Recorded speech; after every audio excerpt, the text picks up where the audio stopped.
Hello, it is my honor to address you today. My name is Tamar Oniani and I represent Georgian Young Lawyers Association as well as Georgian Coalition for the ICC. I'm also one of the representative lawyers of more than 300 victims of the August war before the European Court of Human Rights. First of all, I would like to send my condolences to the Ukrainian families and everyone at the global level who encountered the gravest results of the international crimes. More than 14 years after 2008 August war, the consequences of the international crimes committed back then are still impacting victims' lives today. As you know, about 28,000 ethnic Georgians have been displaced and 20% of Georgia remains occupied by the Russian Federation. The victims and the communities living in the conflict zone are subject to the ongoing persecution in the villages along the administrative boundary line to the occupied Tskhinvali region, South Ossetia.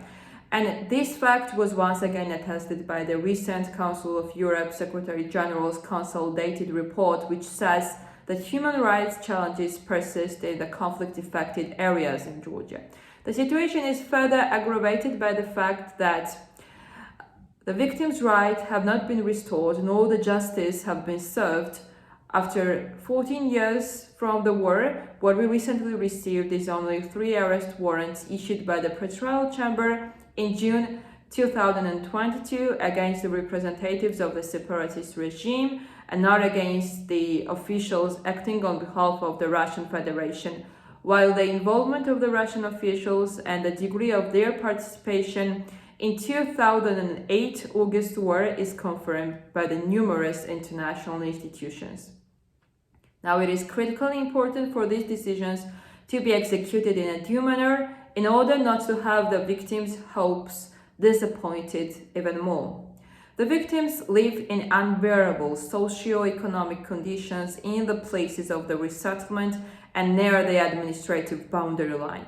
The grave housing conditions, the non-existence of the employment opportunities, impossibility of the agricultural work, lack of medical services, lack of income-generated activities, and the educational opportunities are especially problematic.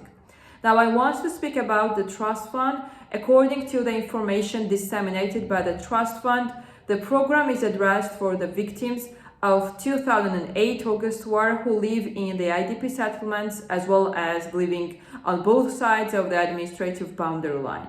However, as it seems now, the program covers on the rehabilitation direction and there is not a focus on the support of the improvement of the livelihood conditions and income-generated activities, which is more than essential for the victims now.